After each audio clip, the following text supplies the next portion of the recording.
Okey, silakan Wan Azam Faiz untuk menuliskan.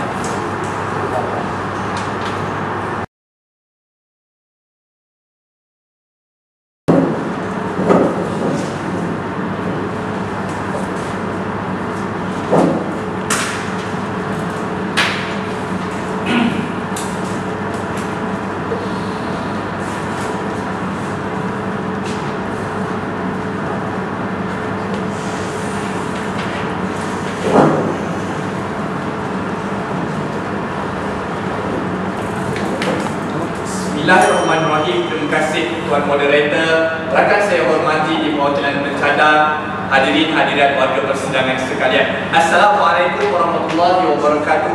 Salam sejahtera, salam satu Malaysia. Saya titipkan bagi pihak kerajaan buat anda semua. Tuan Yang di-Pertua, hari ini bertindak untuk mempertahankan benteng kerajaan yang kita sanjung selama ini. Maka saya bangkit untuk memberi respon terhadap cadangan kes oleh seorang pencadang yang berbunyi, andai saya Perdana Menteri Malaysia demi keamanan ISA, saya masukkan Tuan Yang di-Pertua. Cukup cantik pertikaian yang mereka bawakan ke dalam sesi dewan hari ini, Tuan Yang di-Pertua.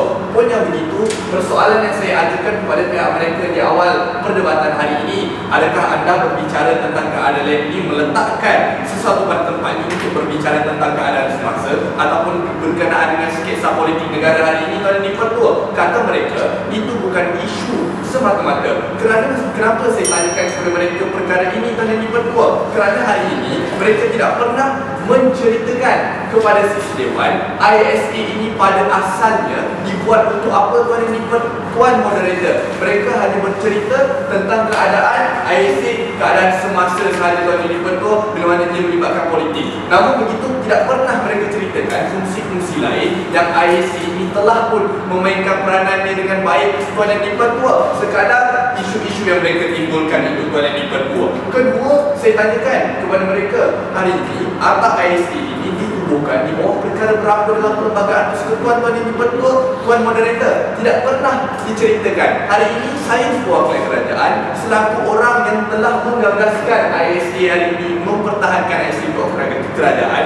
Saya akan tunjukkan sebenarnya di bawah perkara berapa ISA ini ditubuhkan, Tuan Moderator. Hari ini bagi menggunakan kes perwakilan pembangkang, ASA atau Akta Keselamatan dalam Negeri ini ditubuhkan di bawah perkara 149/1 yang memberikan kuasa kepada Parlimen untuk membuat undang-undang bagi mencegah kegiatan subversif, Tuan Yang di-Pertua, Tuan Moderator. Maka dalam keadaan kegiatan subversif ini, Tuan Yang di-Pertua, keadaan ini kita nilai yang bagaimana? Maka kita melihat kepada ciri-ciri yang telah digariskan di bawah perkara 149/1, Tuan Moderator, iaitu menyebabkan kekerasan kepada individu dan harta secara terancam yang boleh menjejas keselamatan negara. Itu yang pertama. Kedua, membangkitkan perasaan benci kepada Yang di-Pertuan Agong dan kerajaan, Tuan Yang di-Pertua, Tuan Moderator. Ketiga, membangkitkan perasaan jahat dan permusuhan antar kaum. Dan yang keempat, mendatangkan mudarat kepada logistik pentadbiran negara. Maka dalam hari ini, Tuan Moderator, kita perlu melihat walaupun kata mereka undang-undang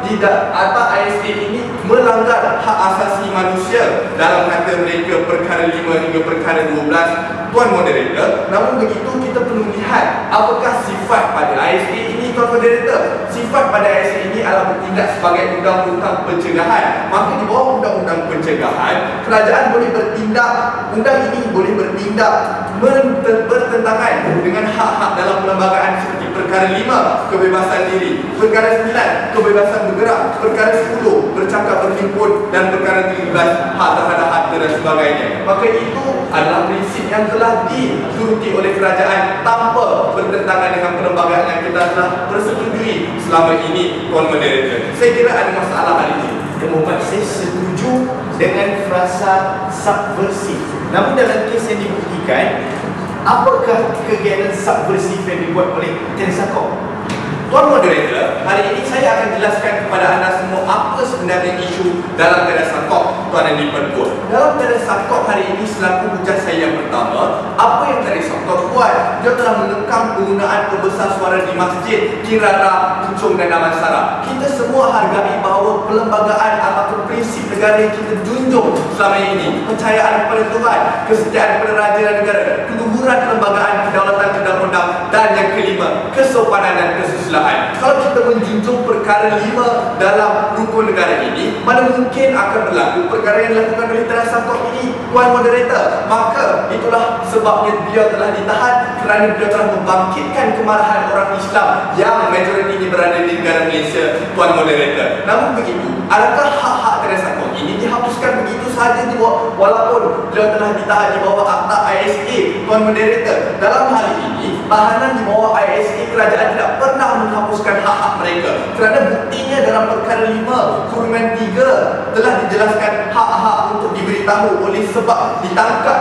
Kenapa tahanan-tahanan ini ditangkap, Tuan Moderator? Kedua, perkara 5/2 Perlembagaan Persekutuan, tahanan yang ditahan di bawah ISA ini berhak untuk memfailkan writ of habeas corpus sekiranya tahanan itu menyalahi prosedur. Itulah sebabnya kata mereka di awal perdebatan hari ini, tahanan ISA ini akan ditahan paling kurang 3 tahun. Itulah sebabnya Tera Sangkot hari ini hanya ditahan selama 8 hari, kerana Tera Sangkot telah memfailkan writ of habeas corpus ini, Tuan Moderator, untuk menjelaskan apa sebenarnya tindakan yang beliau buat itu tidak pun menyebabkan masalah perkauman ataupun pertelingkahan antara agama hari ini. Itu penjelasan yang cukup mudah untuk pertanyaan yang telah diajukan sebentar tadi, Tuan Moderator. Hari ini, Tuan Moderator, saya mohon izin untuk menceritakan kepada anda semua dalam isu Tan Chong Heng pada penangkapannya pada tahun September yang dibebaskan pada September 2008.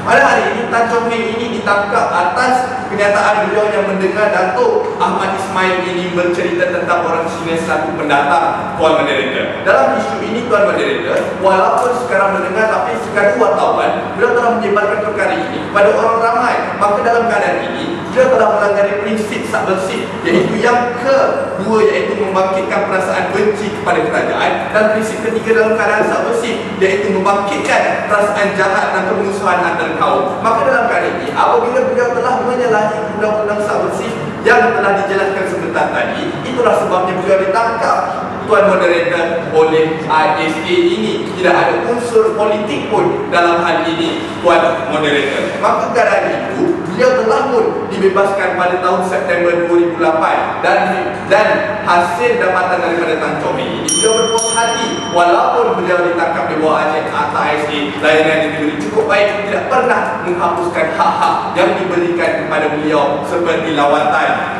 aktiviti-aktiviti lain dan sebagainya. Maka dalam hal ini, ISA tidak pernah pun menjatuhkan hak-hak manusia ataupun hak-hak rakyat Malaysia. Maka saya mohon usul untuk ditolak 11 suara.